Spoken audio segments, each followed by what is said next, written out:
거기 식초가 왜 목욕탕에 있어야 되지? 다 솔직하게 얘기해줘야 돼요. 아, 원나잇이었어요? 이러면 어떡해요?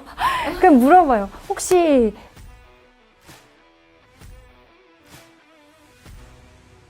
대부분의 질염이 성관계로 인해 생기는 게 맞나요? 반반인 것 같아요. 반반이라고 딱 보시면 돼요. 칸디다라는 곰팡이 질염은 우리 성 접촉이 전혀 없는 고3 수험생 친구들이 제일 많이 걸리고 수면량이 부족한 친구들 그리고 계속 모래 앉아있는 사람들한테도 굉장히 호발해요. 곰팡이 감염은 이제 면역력이 떨어져 있는 상태에서 습하면 굉장히 많이 기회감염처럼 이제 외부에서 어디 누구한테 옮아오는 게 아니고요. 우리 환경의 주변에 얼마든지 노출이 되기 때문에 언제든지 생길 수 있는 거거든요. 근데 이게 만약에 성병이라면 성맥의 질환인지 알 필요가 있다면 네. 여성 환자한테 어떤 식으로 전달하십니까? 다 솔직하게 얘기해줘야 돼요. 이거는 성병이니까 보호자분 예전에는 대리처방 보호자? 그러니까 파트너를 파트너를 파트너도 치료 받으셔야 됩니다라고 얘기해줘요. 아, 원나잇이었어요? 이러면 어떡해요? 그럼 물어봐요. 혹시 기억하시냐? 근데 연락처 이제 있냐? 연락처 있으면 알려주는 게 좋은데 모르겠어요. 이러면은 뭐 그냥 이제 그 사람이 또 어딘가에 가서 퍼뜨릴 수는 있는 거죠. 이런 경우에는 금방 치료가 가능한가요? 간단히? 사실 굉장히 간단해요. 먹는 약으로. 그래서 얼마나 먹으면 됩니까? 어떤 병에 따라서는 조금 다르겠지만 우리가 일주일 또는 하루 이런 식으로 치료는 먹는 약으로 가능해요. 네, 이런 거 그냥 부끄럽다고 속상하다고 그냥 계실 게 아니라 즉각 알리셔야 됩니다.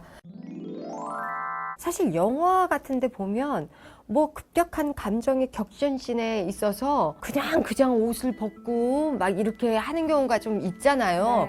그럴 경우에들 질염이 생기는 건지 어떤 관계를 하기 전에는 샤워를 하고 어떤 그런 것이 중요한 건지도 알고 싶어요. 이게 좀 되게 그런 건데 크게 중요하지 않아요. 일상적인 위생 상태를 갖고 있는 사람이다 그러면 꼭 샤워를 해야 될 필요는 없어요. 그런데 관계를 하면 성병에 걸릴 확률은 좀 높아져요. 그거 이제 왜 그러냐면 질내 환경이 자기네들끼리 어떤 균들이 이제 막 이렇게 엄청 많이 살고 있거든요. 그래서 외부에서 막 소변이나 대변에서 아무것도 못 오게 자기네들끼리 엄청 많이 살고 있는 환경이 딱 이렇게 유지가 되고 있는데 어떤 외부 물질이 들어온 거잖아요. 성관계 자체가. 그러면서 질내 산도가 바뀌고 생태계가 깨지면서 질염에 노출될 확률이 조금 높아지는 거는 맞아요.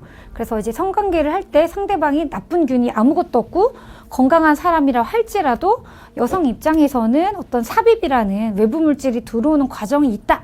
그러면 질염에 노출될 확률이 높아지는 거예요. 자, 지금 질염이 골반염을 일으키고 골반염으로 인해서 난임까지도 될 수 있다는 얘기를 들었거든요. 네, 맞아요. 그거는 이제 대부분 성매개 감염으로 인한 경우. 그런 아이들은 일반적인 단순한 질염이랑은 조금 달라요. 자궁 안으로 타고 올라가고 또 결국에는 나팔관까지 들어가서 고름 같은 거를 만들어서 심한 경우는 우리 농양 고름집 같은 것도 이렇게 크게 만들어지는 경우도 있고요. 되게 위험해요.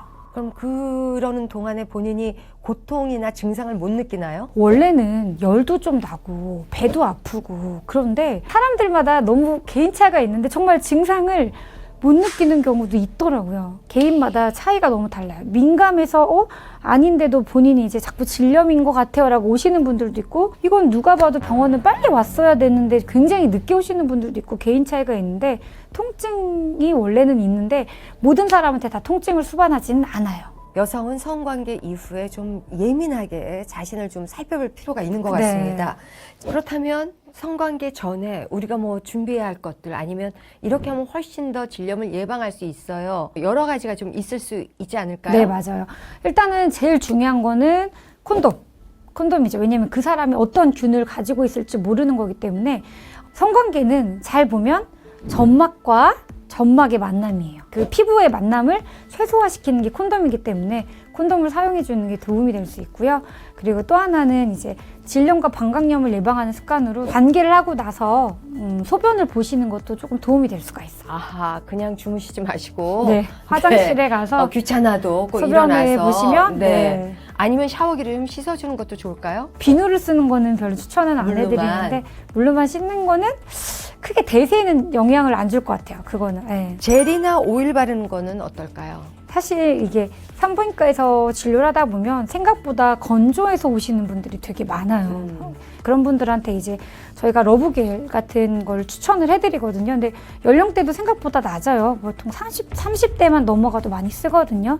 근데 이제 그게 오히려 질염을 일으키는 게 아닌지 조금 걱정을 하시더라고요. 근데 몸 내부로 들어가는 거니까 조금 조심은 하셔야겠지만 수용성, 어떤 물에 잘 식히고 질내 환경의 어떤 산성도를 유지하는 데 크게 영향을 주지 않는 러브겔이라면 사용하셔도 됩니다. 어떤 방법으로 사용하나요? 외음부에다가 발라놓는 거예요. 소음순 위주로 다 남자 쪽에 바르시면 바르는 게 아니라 여자 쪽에 바르나요? 남자도 조금 발라놔도 되죠.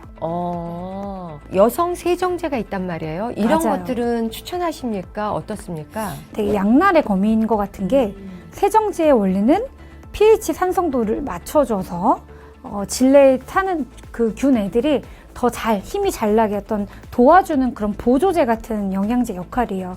그래서 보통 언제 세정제 쓰냐면 질염이 있다. 그럼 어쨌든 거기에 있던 좋은 애들이 균 애들이 약해져 있는 상태니까 도와주는 역할을 해서 세정제 아하. 쓰고 또는 어떤 출산이라는 큰 이벤트나 그런 게 있으면 이제 약해져 있으니까 도움을 주고 또는 성관계를 했다. 그러면 어쨌든 내 좋은 애들의 입장에서 외부 물질이 들어왔으니까 보약 한번 먹인다. 보약 한번 그래요, 맞아요. 딱 그 개념인데 문제는 너무 많이 쓰면 반응이 없어지는 그렇죠. 거죠. 그 균 자체가 약해지는 거예요. 이렇게 노력하지 않아도 항상 이렇게 막 빵빵하게 주변에서 서포트를 잘해주면 우리가 왜 너무 고액과외를 많이 하면 스스로 공부하는 아는 법을 것을 잃어버리는 면역력이 것처럼 없어지듯이. 그렇죠. 그래서 이제 보통 그거를 사용을 막 강력하게 추천은 못 해주고 필요할 때만 쓰세요. 그러니까 예를 들어 분비물이 조금 불편하다라는 느낌이 살짝 오거나 성관계 후 그리고 생리 직후에 좀 뭔가 꿉꿉하다라고 느끼거나 그 정도일 때 사용해 주시는 게 좋을 것 같고요. 보통 일주일에 한두 번 그래서 추천을 해드려요. 어떤 집에 갔더니 그 욕실에 식초가 있어서 아, 저걸 머릿결에 바르는 건지 어디다 쓰는 건지 저게 식초가 왜 목욕탕에 있어야 되지? 라는 궁금증이 있었거든요.